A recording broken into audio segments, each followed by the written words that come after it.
Por isso fica fácil, às vezes, a gente não lembrar desses nossos irmãos que estão passando por dificuldades por demonstrar a sua fé. E vivem em tantos países que são, às vezes, meio estranhos para nós. O Didi falou aqui, o mais próximo que nós temos dos 50 países perseguidos é o México e a Colômbia. Fora isso, são países que para nós eles são estranhos e uma cultura diferente, estão muito longe, quase não os visitamos. Então, o que nós podemos fazer como cristãos? Por aquele pessoal que está lá. Vamos trazer todo mundo para cá? E aí, quem vai falar de Jesus lá onde eles estão? Vamos todos nós para lá? E aí, o que vai acontecer? Quem vai falar de Jesus aqui? Então, nem todos nós irmos para lá, nem todos eles virem para cá. Mas eu acho que nós entendermos que somos uma única igreja. E como uma única igreja, nós temos a nossa maior arma para estarmos intercedendo pelos nossos irmãos lá, que é a oração. Vocês viram aqui várias oportunidades, várias vezes no teatro, pessoas orando e intercedendo. Então fica a pergunta, ok, o que é esse negócio de oração então?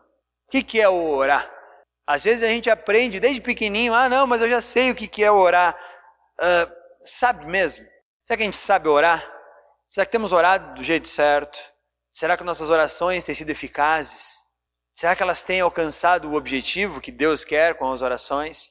Então hoje nós vamos conversar um pouquinho sobre oração e depois nós vamos praticar um pouquinho esse negócio de oração. Então, para começar sobre o que é oração, te convido a abrir a tua Bíblia no livro do profeta Jeremias, capítulo 33.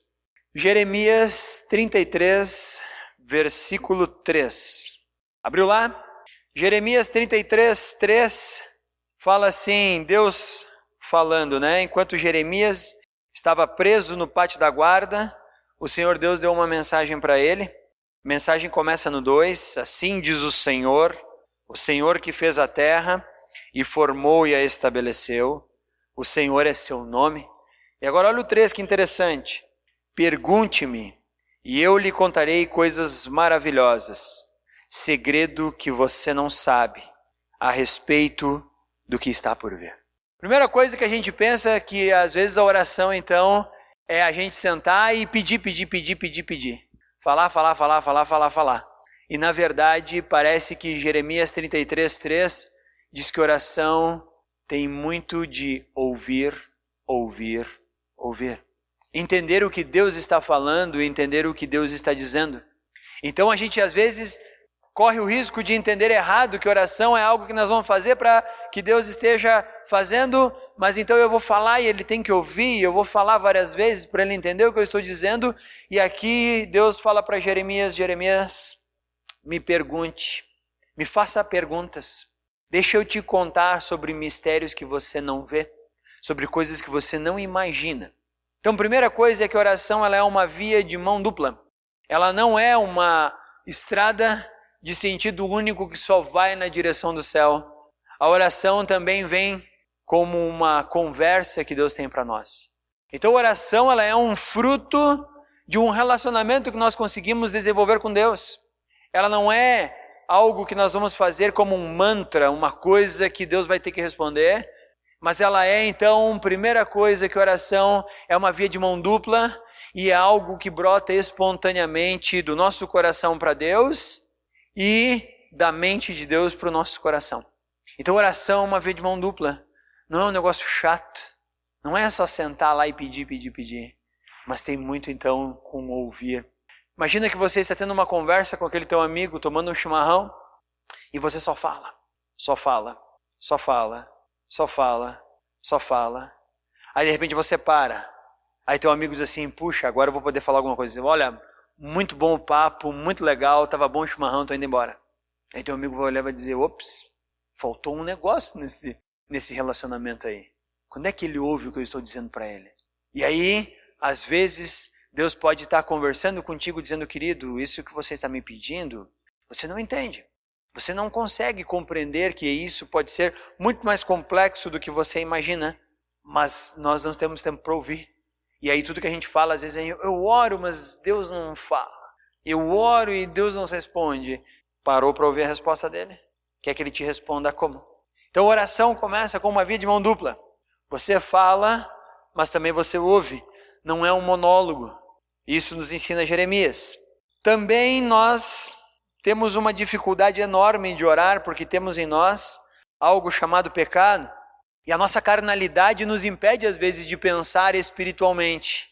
É aí que eu digo que, às vezes, pedimos coisas que não compreendemos na sua totalidade, e Deus diz: isso você não pode.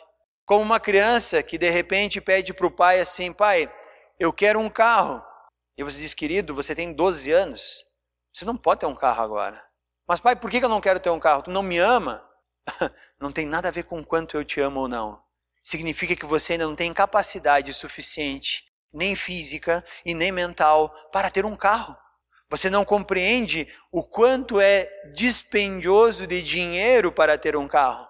Não é simplesmente ganhá-lo, mas é mantê-lo.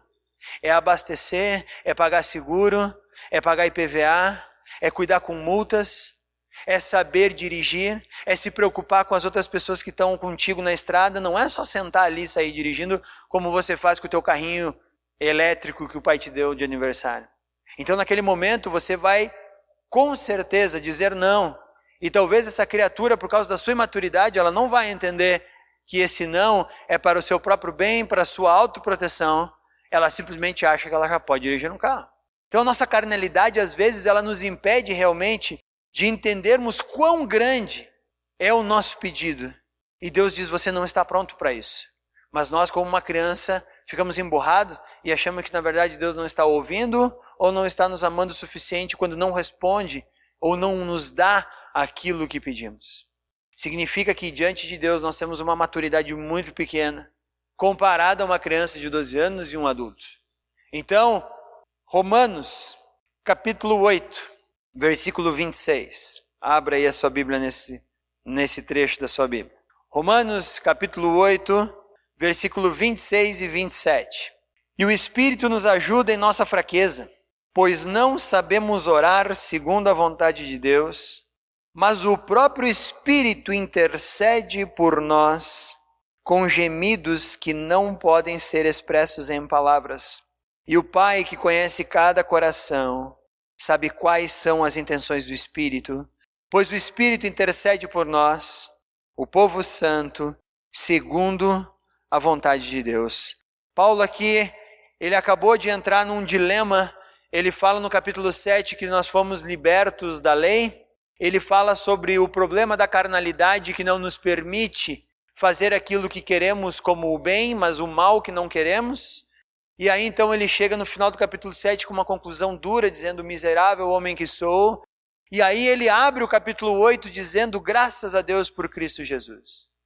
Mas ainda assim ele vai dizer que a nossa glória será futura, mas que por enquanto, olha o que ele fala ali, não sabemos orar segundo a vontade de Deus.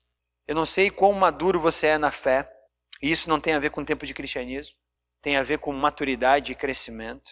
Então eu não sei quanto você é maduro na tua fé, mas eu acho que Paulo era maduro o suficiente, muito mais do que eu. E quando ele fala, nós não sabemos orar segundo a vontade de Deus, então eu tenho que acreditar que ele está falando a verdade. Então o nosso problema às vezes não é o que pedimos, mas às vezes o que pedimos revela a nossa imaturidade espiritual ou a nossa imaturidade de compreender que o que pedimos é muito maior do que conseguimos suportar e carregar. E aí, o que vai acontecer? Vai acontecer que o próprio Espírito Santo vai revelar a intenção do nosso coração para Deus e revelar os reais motivos de nossos pedidos. Isso não quer dizer que Deus não está trabalhando em nossas vidas, mas isso quer dizer que como nós não sabemos pedir, o Espírito Santo dá aquela filtrada e chega à real intenção do coração. E ele faz isso com gemidos que nós mesmos não conseguimos expressar, e é ele que faz. Então o Espírito Santo intercede naquela falta de maturidade que temos. Por exemplo, se eu perguntasse aqui hoje agora, quem de vocês aqui gostaria de ter uma Ferrari? Muita gente dizia, eu gostaria. Sabe quanto custa manter uma Ferrari? Vai fazer a revisão dos 10 mil na concessionária da Ferrari para te ver quanto custa. Aposto que você vai querer devolver ligeirinho. Então, às vezes, nós pedimos coisas que são grandes demais. Nós não compreendemos, nós queremos o benefício do aproveitar, mas nós não conseguimos entender a responsabilidade do manter. Mas poucas pessoas, Ferrari a gente pede porque a gente sabe que é uma coisa simples. Já pediu uma esposa? Já pediu um marido? Sabe quão custoso é, não só financeiramente, mas psicologicamente e espiritualmente, manter a saúde de um casamento? Mas muitos de nós, quando pedimos, ou aqueles que ainda agora pedem, não pensam no valor que nós temos que dispensar para manter um relacionamento com outra pessoa. A gente quer só a parte boa. Vai ser só coisa boa. Chegar em casa todo dia faceiro, mulher cheirosinha, comida pronta, porque ela trabalha e ainda cozinha muito bem, joga os tênis para cima, assisto meu futebolzinho, ela vem com cerveja e depois, ainda na hora de ir para a cama, ela está pronta para tudo que eu precisar e querer. Sabe quanto custa? Não só financeiramente, mas psicologicamente, espiritualmente, um casamento assim? Mulheres, criam um marido? Não, vai ser querido, vai sempre entender quando eu estiver nas dificuldades, vai ter uma mente tão complexa quanto a minha, vai querer os mesmos objetivos que eu, vai querer sentar em casa, chegar e conversar, não vai nem pensar no Netflix, no videogame, no futebol e em tudo mais, vai ficar ali me ouvindo, entendendo. Sabe quanto custa isso? Eu não estou dizendo que é impossível, mas nós não pensamos em quanto um casamento realmente é dispendioso. E o que falar dos filhos? Vai ser legal, nós vamos ter, vai ser divertido, nós vamos curtir, eles vão crescendo obedientes, mansos. Eu vou falar, eles vão obedecer, eles vão entender tudo. Vai ser que nem o filho aqui, vai dormir e vai dormir. Estão ligados agora, é só mandar dormir, né? E ele vai. Tu viu que legal? Contigo é coisa diferente. Viu como ela já está dizendo que tem um custo maior? Muita chinelada, né? Muito. Gente, às vezes pedimos coisas que nós não compreendemos o valor que é manter. Então, na nossa imaturidade, pedimos coisas e Deus vai corrigindo. E o Espírito Santo vai colocando tudo no lugar certo. O Espírito Santo vai estabelecendo como as coisas devem acontecer. Nós não sabemos orar. É uma via de mão dupla e mesmo nessa via de mão dupla, mesmo nós estando talvez maduros o suficiente, nós não sabemos orar. E o Espírito Santo tem que interceder naquilo que não conseguimos fazer. Isso é oração. Oração, então, é uma vida de mão dupla, fruto espontâneo de um relacionamento com Deus, em que eu falo e escuto. E naquilo que eu não tenho maturidade para entender, o Espírito Santo que habita em nós cristãos vai interceder diante de Deus. Agora eu pergunto para você, para que orar? Deus não conhece todas as coisas? Deus não sabe todas as coisas? Deus não vai agir em todas as coisas conforme seus propósitos já estabelecidos desde a fundação do mundo? Para que orar? Para que eu preciso orar? Então eu vou te convidar agora a abrir em Mateus, capítulo 6, versículo 31 a 33. Mateus capítulo 6, versículos 31 a 33. Portanto, não se preocupem dizendo o que vamos comer, o que vamos beber e o que vamos vestir. Essas coisas ocupam o pensamento dos pagãos, mas seu Pai Celestial já sabe do que vocês precisam. Busquem em primeiro lugar o reino de Deus e sua justiça, e todas essas coisas vos serão dadas, ou vos serão acrescentadas. Por que orar? Deus já sabe todas as coisas? Sim, mas eu não. Então a oração, ela me faz lembrar, primeiro do que tudo, é que a prioridade da nossa vida tem que ser o reino de Deus. Aí começa uma oração certa. Quando eu acho que a prioridade é o meu reino, as minhas coisas, eu vou pedir de acordo com os meus desejos, os desejos do meu coração, e aí eu vou pedir as coisas conforme o mundo em que eu vivo. Mas aí eu vou orar e eu lembro que busquem, pois, em primeiro lugar o reino de Deus e sua justiça. E aí minha oração começa a mudar, porque eu começo a fazer, como Jesus disse, seja feita a tua vontade, não a minha. Venha teu reino, não o nosso reino. E aí então nós mudamos agora. Então os nossos pedidos passam a ser primariamente para que Deus cumpra. Então antes de eu pedir, Deus, sei lá o que eu vou pedir, me leva para uma cidade confortável para morar. Vou aqui imaginar, não sei. E aí eu digo, não Deus, me leva para uma cidade que precisa do teu evangelho, ou me deixa na minha cidade que precisa do teu evangelho. Primeira vez que eu conheci Curitiba, achei uma cidade linda. Muitos dos meus planos foram, vou preparar minha vida para morar em Curitiba. Mas aí Deus disse, Curitiba já tem crente demais. E tem mesmo. O Paraná é um dos estados mais evangelizados do Brasil. O Rio Grande do Sul, um dos menos evangelizados do Brasil. Eu te quero no Rio Grande do Sul. Tá bom? Tá bom. Vou ficar aí. O que eu vou fazer? Uma vez eu ganhei uma proposta para trabalhar numa igreja lá na Bahia, Salvador. Imagina eu, baiano. Ia ser divertido, hein? E aí eu disse, bom, vamos orar então. Simone e eu oramos. Oramos, dissemos, não, vamos lá. Vamos orar, vamos botar pé no chão aí. E uma das minhas orações era, Deus, lá tem muito macumbeiro. Tem muito macumbeiro, eu acho que a gente pode ir lá e orar, interceder para acabar com isso. Deus disse, tem mais centro de Umbanda e Macumba em Porto Alegre do que em Salvador. Te quero em Porto Alegre, te quero perto de Porto Alegre. Caxias do Sul tem mais centro espírita do que muitas cidades do interior da Bahia. Te quero aí. Então tá, tô aí. Já recebi convite para morar na Sérvia. Mas Deus diz, não te quero na Sérvia agora. O custódio me disse, olha, tem lugar na Espanha, tem muito trabalho na Espanha e em Portugal. Quer vir trabalhar aqui na Espanha e Portugal? Deus ainda não disse nada. Deus disse, você vai ficar aí. Então eu vou ficar aí. Nossas orações não passam a ser mais o nosso conforto ou o que queremos, mas passam a ser, Deus, se é para me mandar para algum lugar, que seja para o teu reino ser ampliado, para que tu seja engrandecido. Se eu vou morrer rico ou pobre, o problema não é meu, o problema é teu. Busquem, pois, em primeiro lugar o reino de Deus e sua justiça. E todas essas coisas vos serão acrescentadas. E eu estou bem feliz onde eu estou. E acho que Deus tem me usado. E é legal que eu conheço pessoas na Sérvia que têm sido usados, e pessoas na Espanha que têm sido usados, e pessoas em Portugal, a família El que tem sido usada. Mas Deus disse, por enquanto não te quero lá.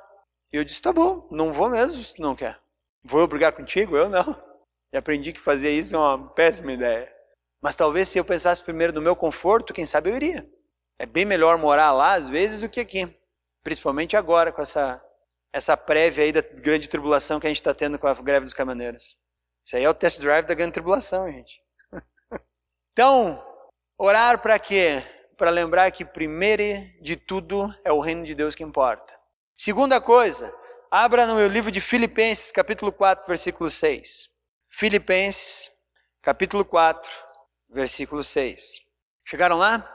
Então diz assim, não vivam preocupados com coisa alguma. Em vez disso, orem a Deus pedindo aquilo de que precisam e agradecendo-lhe por tudo que Ele já fez. Algumas traduções aí, dependendo da tua Bíblia, vai estar, não andeis ansiosos, certo? Orar para quê? Primeira coisa, porque o reino de Deus é a prioridade, não o meu reino. Segunda coisa, para você não ficar ansioso. A gente anda ansioso, a gente anda num mundo que está complicado. A gente está toda hora temeroso, o que vai acontecer, o que não vai acontecer, quem será que vai estar no poder, quem será que vai sair do poder, o que será que vai estourar hoje, será que meu carro vai chegar lá no lugar que eu tenho que chegar, será que a gasolina amanhã vai chegar, minha bicicleta está precisando de manutenção, meu casamento está ruim, e aí a gente vai ficando ansioso, preocupado, e Deus diz, não andem assim, antes orem, e entreguem nas minhas mãos as preocupações de vocês. Mas agradeçam pelo que eu já fiz. Está preocupado se teu carro vai chegar lá? Agradece que tem carro. Está preocupado que teu casamento está complicado? Agradece que casou. Está preocupado que teu filho não está indo bem na escola? Agradeça que tem filho. Está preocupado que não sabe como é que vai trocar o telhado da casa? Agradeça que tem casa. Não ande ansiosos por coisa alguma. Não andem preocupados por coisa alguma, mas em tudo orem. Orem a Deus pedindo aquilo que precisam. Então Deus já sabe todas as coisas, mas eu não sei. Então eu oro porque a prioridade é o reino dele. Segunda coisa, porque eu não posso andar ansioso. Querem mais um motivo? 1 João capítulo 5, versículo 13. 1 João capítulo 5, versículo 13. Escrevi essas coisas a vocês que creem no nome do Filho de Deus, para que saibam que têm a vida eterna. Estamos certos de que Ele nos ouve sempre que lhe pedimos algo conforme a sua vontade. E uma vez que sabemos que Ele ouve nossos pedidos, também sabemos que Ele nos dará o que pedirmos. Então, primeira função da oração, lembrar que o reino de Deus é a prioridade. Segundo, para que eu não ande ansioso, para que eu não ande ansioso. Terceiro, para que eu dependa dele. Ele não diz aqui, agora saiam, vão buscar, façam tudo, é na mão de vocês, vão lá e façam todo esforço para conquistar. Ele diz, uma vez que sabemos que ele ouve nossos pedidos, também sabemos que ele nos dará o que pedimos. Mas olha o versículo 14. Sempre que lhe pedimos algo conforme a sua vontade. Então nós exercitamos a nossa dependência de Deus. É Deus quem responde a nossa oração. É Deus que vai nos entregar o que pedimos, para que nós não nos achemos pessoas fortes demais. Sabe aquela pessoa que diz, eu consigo tudo na minha vida?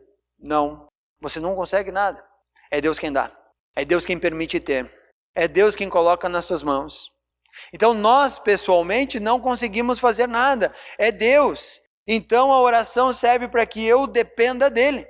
Então vamos lá, a oração é uma via de mão dupla onde eu falo e eu escuto. Oração também tem a ver com a minha imaturidade em pedir e o Espírito Santo interceder de forma correta. A oração me leva a entender que o reino de Deus é a prioridade. A oração também me leva a não andar ansioso, descansar. Hoje o maior problema do ser humano é andar ansioso. E também a oração nos faz depender dele. Aí vem a pergunta, ok, tá bom, como orar? Como é que nós temos que orar então?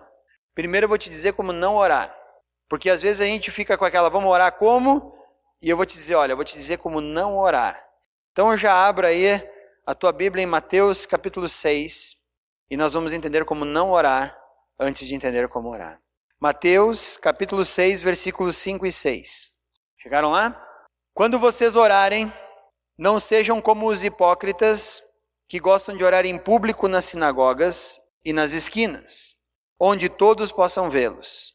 Eu lhes digo a verdade, eles não receberão outra recompensa além dessa. Mas quando orarem, cada um vá para o seu quarto, feche a porta e ore ao seu pai, em segredo. Então seu pai, que observa em segredo, os recompensará. O que tem a ver isso aqui? Então não podemos mais fazer vigília de oração. Não podemos orar todos aqui. Não é isso. Mas Jesus está dizendo o seguinte, uma vez, alguns religiosos, eles gostavam de orar para ser vistos pelos homens.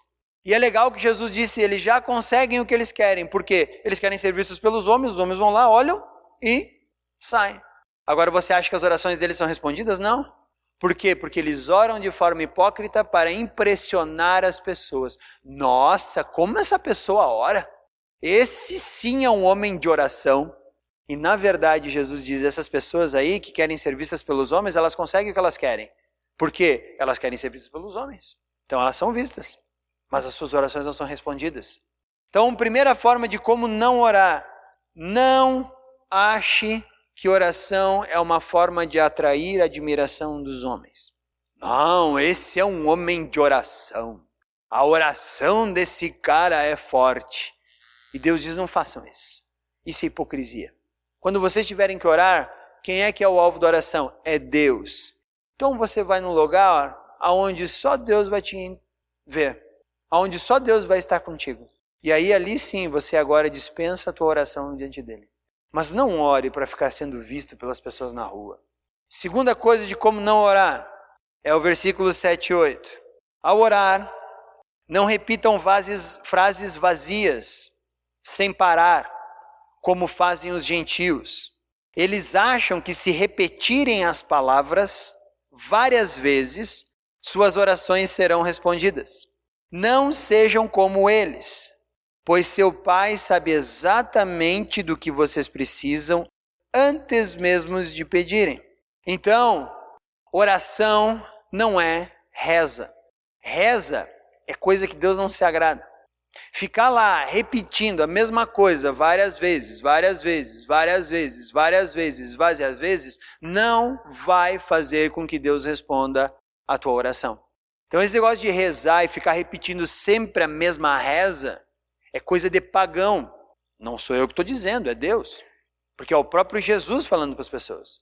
Então esse negócio de pegar lá uma corrente cheia de bola e ficar repetindo as mesmas coisas, não é coisa de cristão. Não fica bravo comigo, está escrito aqui. Está escrito aqui. Ficar lá repetindo sempre a mesma coisa também é coisa de pagão. Então não é ficar balbuciando sempre a mesma coisa, uma coisa vã, que pouca gente sabe o que está sendo dito. Tem gente por aí que você ouve, ele faz uma reza, e aí você para, ele come metade das palavras, fala só o final, parou tudo, tu diz, agora escreve o que tu falou. Ele não sabe, ele sabe repetir. Eu tinha um tio, da minha avó, na verdade, ele era tio da minha avó, que ele era frei e ele rezava missas em latim. Eu assisti várias missas que ele fez em latim. Eu sabia, assim, com 7, 8 anos de idade, balbuciar quase toda a missa em latim. Não falava latim. Hoje aprendi um pouquinho no seminário, que você aprende grego, você aprende hebraico e latim, um pouquinho de cada coisa. Mas na época, fui saber depois algumas coisas que eu falava, e dizia, agora até faz um pouco mais de sentido. Reza balbuciada não atrai o favor de Deus. Vou te fazer um desafio, vá lá no teu carro agora, entra lá, bota, não sei se você tem CD, fita cassete, pendrive, né? Não sei o que você usa de mídia, bota a mesma música repetir infinitamente. Eu que tenho que chegar até Caxias, eu acho que pela metade ali de Farroupilha já joguei fora o meu pendrive.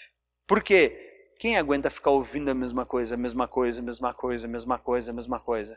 Já sabe o que vai vir, já sabe o que não vai vir, fica chato, fica monótono. Então Deus diz, não orem desse jeito para mim. Não orem, não é assim que eu quero que vocês orem. Então, não orem para que os outros vejam quanto você é um grande orador ou uma grande oradora. E não ore rezando sempre a mesma ladainha, porque não vai dar certo. Ok? Então agora vamos lá. Como orar? Eu vou dar para vocês 5 dicas de como orar. Primeiro, já vimos lá, agradeça. Segundo, se arrependa. Terceiro, faça a sua petição. Agora é a hora dos pedidos. Quarto, interceda. Ore por quem não é você. Isso se chama intercessão. E quinto, adore ou louve, como você quiser. Essa é a forma correta de adorar, de orar. E aí eu quero que você me acompanhe agora em alguns textos. O primeiro está no livro de Salmos, Salmo 107, versículo 1 e 2. E aqui nós temos um exemplo de como agradecer. Salmo 107, versículos 1 e 2. Chegaram lá? Salmo 107, 1 e 2 diz assim, deem graças ao Senhor porque Ele é bom, seu amor dura para sempre. O Senhor os livrou, proclamem em alta voz, contem a todos que Ele os resgatou dos seus inimigos. Vamos parar aí. Primeira parte da oração, então, é um agradecimento. Você está agradecendo Deus por aquilo que Ele fez? Você está agradecendo a Deus por fé naquilo que Ele vai fazer? Você está agradecendo Deus porque Ele é quem Ele é? Então, todos os dias nós temos motivos para agradecer. Porque não morremos dormindo? Porque acordamos em um mundo que precisa ouvir a sua mensagem? Porque Ele nos deu saúde e possibilidade de levantarmos e sairmos de nossas casas? De encontrarmos pessoas, de acordarmos do lado ou à mesa, como foi representado aqui, junto com pessoas que amamos? De saber que alguém nos espera quando voltarmos para casa? Que está ansioso por nos receber. Começa a tua oração agradecendo, porque é assim que nós começamos uma boa oração. Quando nós agradecemos a Deus por quem Ele é e por aquilo que Ele nos dá.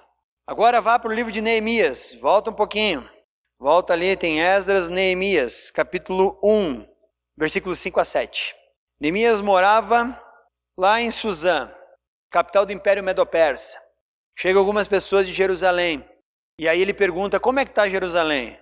Aí eles respondem, como é que tu queria que tivesse Jerusalém? Foi bombardeada, seus muros caíram, estão lá, como incendiaram, ficaram, desde a época em que os babilônicos invadiram. Está jogada às traças. O Zorobabel até tinha descido um pouquinho antes para reconstruir o templo estava em andamento, mas os muros estavam todos caídos. Neemias fica aflito com essa notícia. E ele diz, puxa, e agora o que vamos fazer?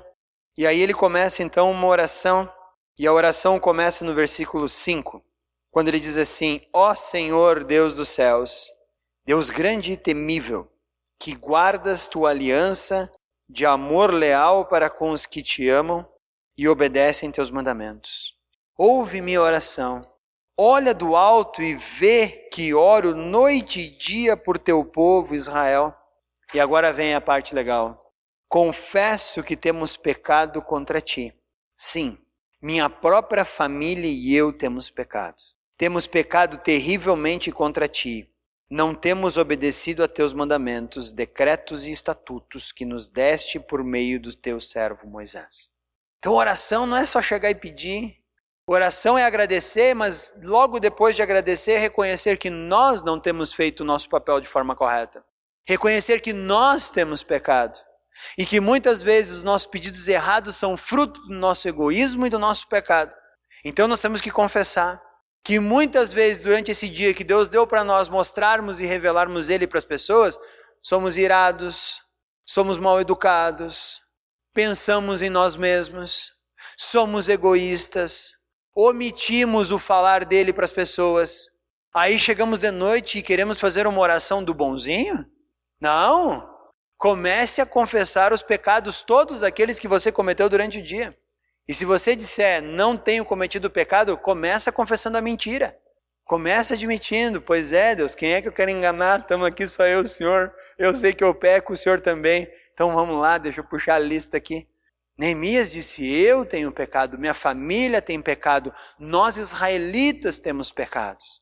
Então Deus, eu sei que nós devemos mudar.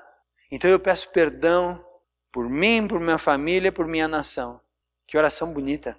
Quando foi a última vez que você pediu perdão pelos pecados da nação que você mora? Quando foi a última vez que você intercedeu a Deus pedindo perdão porque as autoridades brasileiras estão distante dele, distante do povo e roubando de tudo que é jeito? Neemias fez isso. Nós precisamos fazer isso. Agradecimento, arrependimento, agora sim, petição. Volta para Mateus agora, capítulo 7. Mateus, capítulo 7, versículo 7. Peçam e receberão. Procurem e encontrarão. Batam e a porta lhes será aberta. Pois todos que pedem recebem, todos que procuram encontram. E para todos que batem, a porta é aberta. Agora sim, peçam. Peçam. Já que vocês estão agradecendo Deus por sua presença, já que vocês acabaram de confessar os seus pecados, agora sim vocês estão prontos para pedir. Lembrando que a prioridade é o reino de Deus e a sua justiça, então você não vai pedir com um coração egoísta. Lembrando que nós não precisamos andar ansiosos, mas crendo que Ele vai nos dar, agora a nossa oração começa a mudar e começa a ser correta. Agora nós estamos capacitados um pouquinho mais para colocar os nossos pedidos diante de Deus. Mas nós não vivemos só nós, né? Não vivemos só nós. Tem mais gente por aí. Então, por isso que logo depois da petição, vem a intercessão. Abra agora a tua Bíblia em Colossenses, capítulo 1, versículo 9. Colossenses, capítulo 1, versículo 9. Por isso, desde que ouvimos falar a seu respeito, Paulo está falando da igreja de Colossos, não deixamos de orar por vocês. Pedimos a Deus que lhe conceda pleno conhecimento de sua vontade e também sabedoria e entendimento espiritual. Agora Paulo está intercedendo pela igreja de Colossos. Agora chega o nosso momento, depois que nós agradecemos a Deus por quem Ele é, arrependemos dos nossos pecados, fizemos os nossos pedidos, agora nós estendemos a oração a outras pessoas que não estão presentes no local. Aí você pode interceder por teus familiares. Aí você pode interceder pelas pessoas que você quer pedir. Aí você pode interceder pela Índia, pela igreja perseguida. Aí você pode interceder para que Deus esteja abençoando a tua nação, teu trabalho, as pessoas que estão ao teu redor. Aí começa a tua oração por outras pessoas. Porque se eu peço só por mim, só revela o coração egoísta que eu tenho. Parece que eu moro numa bolha e ninguém está perto de mim. E um cristão que não intercede por outras pessoas, mas só pede para ele mesmo, é um coração egoísta. Que precisa agora da ação do Espírito Santo para abrir os olhos dessa pessoa e dizer, tem mais gente aí, tu sabia? Tem mais gente aí passando por dificuldades que você poderia interceder, mas você não faz. Por quê? Porque se preocupas só com o teu próprio umbigo. Então, oração, quando é feita só por nós, para nós, também evidencia que temos intercedido pouco pelas pessoas ao nosso redor. Quem você está, talvez, evangelizando? Quem você gostaria do teu círculo de amizade, ou teu círculo familiar, que conhecesse Jesus? Quer que ele conheça assim, magicamente? Ora por essa pessoa. Ora por ela todos os dias. Ora por oportunidades em que o coração dela esteja aberto a várias circunstâncias do seu dia a dia, para que de alguma forma, soberanamente, Deus possa se expressar e também possa usar você e o teu testemunho para falar para ela. Mas antes, bota ela diante de Deus. Então interceda por outras pessoas na tua oração. E por fim agora, adore, louve. Salmo 150. Salmo 150. Louvem o Senhor em seu santuário, louvem-no em seu majestoso céu, louvem-no por seus feitos poderosos, louvem sua grandeza sem igual. Louvem-no com o toque da trombeta, louvem-no com a lira e a harpa, louvem-no com tamborins e danças, louvem-no com instrumentos e cordas e flautas, louvem-no com o som dos símbolos, louvem-no com os símbolos ressonantes. Tudo que respira, louve ao Senhor, louvado seja o Senhor. Assim se encerra uma boa oração, quando no final de tudo, Deus é engrandecido e louvado. Então eu quero fazer um resumo do que ouvimos agora. Primeira coisa, o que é a oração? Uma via de mão dupla, onde eu falo, mas também Deus fala. Então não é o lugar que eu vou para falar, é o lugar que eu também vou para escutar. O Espírito Santo nos ajuda na nossa imaturidade espiritual, intercedendo do jeito certo. Naquilo que nós somos imaturos em pedir, o Espírito Santo filtra e leva para Deus a verdadeira intenção do coração. Por que nós devemos orar? Devemos orar porque a prioridade da nossa vida é o reino de Deus e não o nosso próprio bem-estar. Devemos orar para que não fiquemos ansiosos. Devemos orar para exercer nossa dependência dEle. Como é que não se ora? Não se ora para ficar aparecendo diante das pessoas. E não se ora com a oração, reza, sempre a mesma coisa sendo repetida diante de Deus. Como é que se ora então? Agradecendo, arrependendo-se, pedindo, intercedendo e adorando. Agora eu vou dizer uma coisa para você. Sabe por que é tão difícil nós orarmos? Sabe por que a nossa oração tem sido prejudicada? Porque oração, quem dá a resposta é Deus. Mas nós não vivemos em um mundo que está disposto a esperar. Infelizmente, a nossa geração é uma das gerações mais aceleradas de todos os tempos. Tem um escritor brasileiro, ele também é psiquiatra e tudo mais, muito sábio. Ele entende Jesus, ele vai frequenta uma igreja presbiteriana. Augusto Cury, já ouviu falar dele? Ele escreveu um dos livros mais interessantes que eu já li, fora do contexto espiritual, que chama-se A Síndrome do Pensamento Acelerado, onde ele fala que nós temos vivido de tal forma hoje, que o nosso pensamento não consegue parar. Se o nosso pensamento não consegue parar, quando é que a gente vai conseguir orar? Se nós não conseguimos aquietar a nossa mente, quando é que nós vamos conseguir parar para orar? Pior de tudo, quando é que nós vamos esperar para a resposta de Deus? Porque hoje nós vivemos uma sociedade onde tudo é muito rápido. Eu pego meu telefone, eu consigo falar com uma pessoa que está lá no Japão, consigo falar com pessoas que estão no Canadá, estão na Sérvia, consigo falar com todas as pessoas ao mesmo tempo. Então parece que nos dá muito mais segurança tentarmos resolver por nós mesmos todas as coisas de forma acelerada. Esse mundo está nos exigindo respostas cada vez mais rápidas, sabe por quê? Porque ele é controlado, ele é um sistema maligno, cujo objetivo é sim te afastar de Deus. E eu não estou dizendo que, então se eu escuto música do mundo, estou me afastando de Deus. Não. Quando você não espera para ver o que Deus quer fazer, é isso que te afasta dele. Quando você passa a confiar que é mais rápido pegar o teu celular e mandar um WhatsApp para alguém para resolver alguma coisa. Aí você vai dizendo, viu? É muito mais rápido por aqui. Já pensou se eu tivesse que orar? E aí Deus ia dizer, bom, deixa eu pensar, vamos ver se você precisa ou não precisa. Olha, eu acho que eu vou esperar um pouquinho. Você não precisa disso agora, mais lá para frente. Não, Deus, quero agora, me dá. Nós vivemos num sistema tão maléfico que nós antecipamos as coisas. Até mesmo fazemos isso com o nosso dinheiro, quando nós damos cheque pré-datado, quando nós usamos nosso cartão de crédito. Não estou dizendo que é errado usar essas coisas. Só estou dizendo que nós estamos acostumados a ter as coisas antes mesmo de ter o dinheiro para pagar. Nós financiamos os nossos carros, não estamos preocupados em pagar 1/3 a mais do valor dele, porque queremos o carro agora. Nós não queremos esperar o tempo para guardar o dinheiro e comprar as coisas. Então nós vivemos num sistema que agora nos prende financeiramente, nos prende psicologicamente. E aí nós passamos a ser escravos dessas urgências e dessas emergências. E aí tudo que não fazemos quando estamos correndo é orar. Não queremos esperar a resposta de Deus. Queremos o que queremos agora, já. Por isso Paulo disse, vocês não sabem orar. Por isso, nós não pedimos o que Deus quer, como fala lá em 1 João.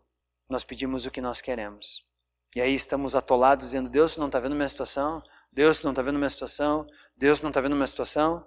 E Deus está respondendo, mas não tenho tempo para ouvir. Estou fazendo tudo do meu jeito, do jeito que eu quero, e ainda culpo Deus pela situação miserável que eu estou.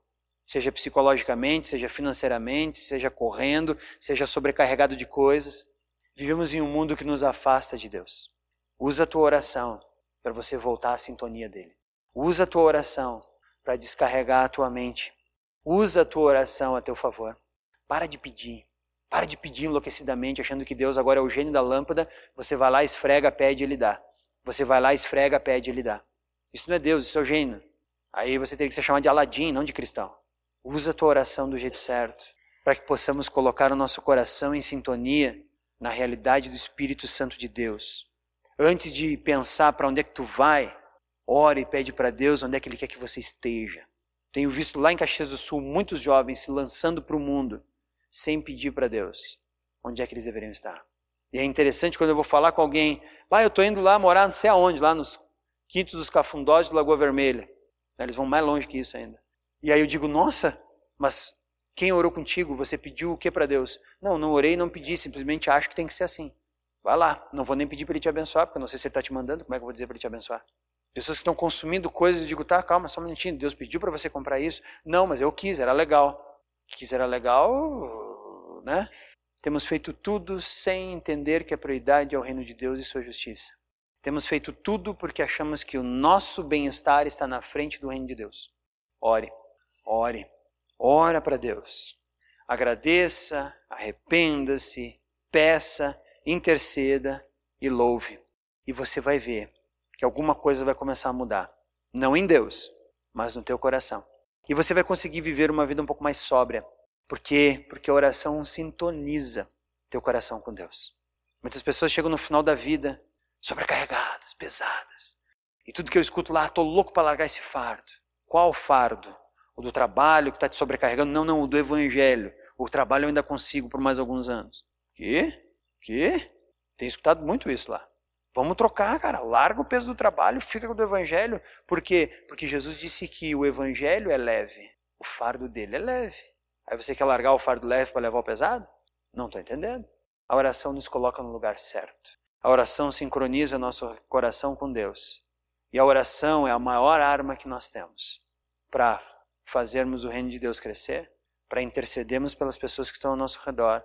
Ela é, sim, mística e mágica, quando feita do jeito certo, da forma certa. Se feita da coisa errada é só um paganismo, mas quando a oração é colocada e feita do jeito certo, ela é a nossa maior arma. Queria que você baixasse sua cabeça agora e pensasse naquilo que foi falado aqui. Como isso pega no teu coração.